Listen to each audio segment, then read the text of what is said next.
Choice 2 ಅಂದರೆ ಏನು? ಈಗ ಉದಾಹರಣೆಗೆ ನೀವು 100 ಆಪ್ಷನನ್ನು ಹಾಕಿದ್ದೀರಾ. Medical, dental, yoga and naturopathy, veterinary, pharm science, ಬೇರೆ ಬೇರೆ ಇಂಜಿನಿಯರಿಂಗ್ ಎಲ್ಲ ಹಾಕಿದ್ದೀರಾ. ಉದಾಹರಣೆ ನಾನು ಹೇಳ್ತೀನಿ, 100 ಆಪ್ಷನ್ ಹಾಕಿದರೆ ನಿಮಗೆ 50ನೇ ಆಪ್ಷನ್ 50 ಪ್ರಿಯಾರಿಟಿ ಸೆಟ್ ಮಾಡಿದ್ರೆ ನಿಮಗೊಂದು ಸೀಟ್ ಸಿಕ್ಕಿದೆ. ಆದರೆ ನಿಮಗೆ ಆ ಸೀಟು ಸಿಕ್ಕಿದೆ ಓಕೆ, ಬಟ್ ಆದರೆ ಇನ್ನೂ ಮೇಲಿನ ಸಿಕ್ಕಿದ್ರೆ ನನಗೆ ಚೆನ್ನಾಗಿತ್ತು ಅಂತಂದರೆ ನೀವು ಹೋಗಬೇಕಾಗಿಲ್ಲ ಕಾಲೇಜಿಗೆ.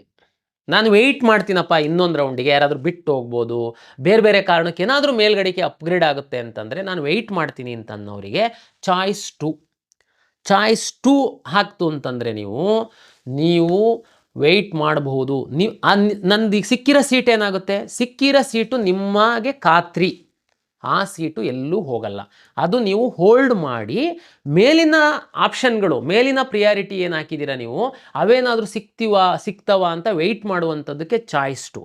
ಓಕೆ, ಚಾಯ್ಸ್ 2 ಹಾಕಿದ ಮೇಲೆ ನೆಕ್ಸ್ಟ್ ಏನಾಗುತ್ತೆ ನಮ್ಮ ಸಿಸ್ಟಮಲ್ಲಿ ಅಂತಂದರೆ, ನಿಮ್ಮ ಚಾಯ್ಸ್ 2 ಹಾಕಿದಾಗ ಉದಾಹರಣೆ ನಾನು ಹೇಳಿದೆ, 100 ಆಪ್ಷನ್ಸ್ ತಾವು ಎಂಟ್ರಿ ಮಾಡಿದ್ದೀರಾ, 50ನೇದು ನಿಮಗೆ ಸೀಟ್ ಸಿಕ್ಕಿದೆ, ನೀವು ಚಾಯ್ಸ್ 2 ಹಾಕಿದ್ದೀರಾ ಅಂತಂದರೆ 51ರಿಂದ 100 ತನಕ ಇರುವಂತಹ ನಿಮ್ಮ ಕಾಲೇಜುಗಳು ಆಪ್ಷನ್ಗಳು ಡಿಲೀಟ್ ಆಗೋಗುತ್ತೆ. ನಿಮ್ಮ 50ರದ್ದು ನಿಮಗೆ ಖಾತ್ರಿ ಆಗಿರೋ ಸೀಟು, 50ಕ್ಕಿಂತ ಮೇಲ್ಗಡೆ ಏನು ನೀವು ಎಂಟ್ರಿ ಮಾಡಿರ್ತೀರಲ್ಲ ಅದೆಲ್ಲದೂ ನಿಮ್ಮ ಒಂದು ಖಾತೆ ಒಳಗಡೆನೇ ಇರುತ್ತೆ, ನಿಮ್ಮ ಅಕೌಂಟ್ ಒಳಗಡೆನೇ ಇರುತ್ತೆ.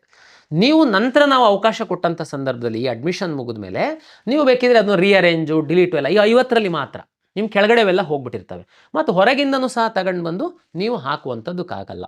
ಇದು ಚಾಯ್ಸ್ 2 ಕೊಡುವಂಥವರಿಗೆ. ಇಲ್ಲಿ ಒಂದು ಸಣ್ಣ ಒಂದು ಬದಲಾವಣೆ ಏನಂತಂದರೆ, ಚಾಯ್ಸ್ 2 ಹಾಕುವಂಥವರಿಗೆ, ವಿಶೇಷವಾಗಿ ಮೆಡಿಕಲ್ಲಿಗೆ ಹಾಕುವಂಥವರಿಗೆ ಚಾಯ್ಸ್ 2 ಹಾಕುವಂಥವರು ಕೋರ್ಸ್ ಫೀಸನ್ನು ಕಟ್ಟಬೇಕು ಅನ್ನುವಂಥದ್ದು ನಿಯಮ ಇದೆ. ಕಾರಣ ಏನು ಅಂತಂದರೆ, ತಮಗೆಲ್ಲ ಗೊತ್ತಿರುವಂತೆ ತುಂಬ ಮಹತ್ವದ್ದು, ಸುಮ್ಮನೆ ಹೋಲ್ಡ್ ಮಾಡೋದು ಅಷ್ಟು ಸೀರಿಯಸ್ ಇಲ್ಲ ಅಂದರೂ ಇರಲಿ ಹಂಗಿಲ್ಲ, ಯಾಕೆಂದರೆ ಅದು ಬೇರೆಯವರಿಗೆ ಸಹ ಆ ಸೀಟು ಭಾಳ ಮಹತ್ವದ್ದಾಗಿರುತ್ತೆ.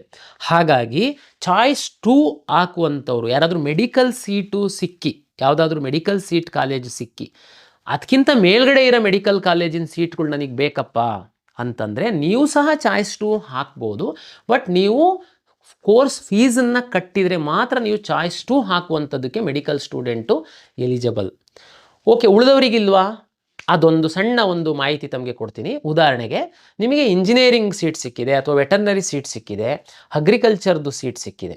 ನೀವು ನಿಮ್ಮ ಲಾಗಿನ್ ಒಳಗಡೆ, ನಿಮ್ಮ ಪ್ರಿಯಾರಿಟಿ ಒಳಗಡೆ ಮೇಲ್ಗಡೆ ಮೆಡಿಕಲ್ ಸೀಟ್ಗಳಿದ್ದಾವೆ, ಮೆಡಿಕಲ್ಲೂ ಹಾಕಿದ್ದೀರಾ, ನೆಕ್ಸ್ಟ್ ರೌಂಡ್ ನನಗೆ ಮೆಡಿಕಲ್ ಸಿಕ್ಕಬಹುದು ಅನ್ನುವಂಥದ್ದು ನಿಮಗೆ ಒಂದು ಆಸೆ ಒಂದು ಇರುತ್ತೆ.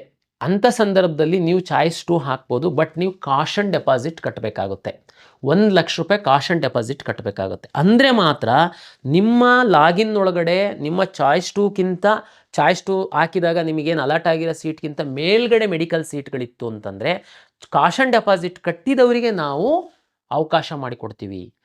ಈಗ ಇಂಜಿನಿಯರಿಂಗ್ ಸೀಟ್ ಸಿಕ್ಕಿದೆ, ಇಲ್ಲ ಅಗ್ರಿಕಲ್ಚರ್ ಸೀಟ್ ಸಿಕ್ಕಿದೆ, ನಿಮ್ಮ ಖಾತೆ ಒಳಗಡೆ ಮೇಲ್ಗಡೆ ಮೆಡಿಕಲ್ ಸೀಟ್ ಇದೆ, ಜಸ್ಟ್ ಚಾಯ್ಸ್ 2 ಹಾಕ್ತೀರ ನೀವು ಕಾಷನ್ ಡೆಪಾಸಿಟ್ 1 ಲಕ್ಷ ಕಟ್ಟಲ್ಲ, ನಿಮ್ಮದು ಮೆಡಿಕಲ್ ಆಪ್ಷನ್ಸ್ ಎಲ್ಲ ಡಿಲೀಟ್ ಮಾಡ್ತೀವಿ ನಾವು.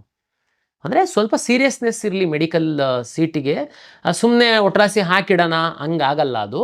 ಅದಕ್ಕೋಸ್ಕರ ನಾವು ಚಾಯ್ಸ್ 2ದವರಿಗೆ ಈ ಒಂದು ನಿಯಮವನ್ನು ತಮಗೆ ಹೇಳ್ತಾ ಇದ್ದೀನಿ.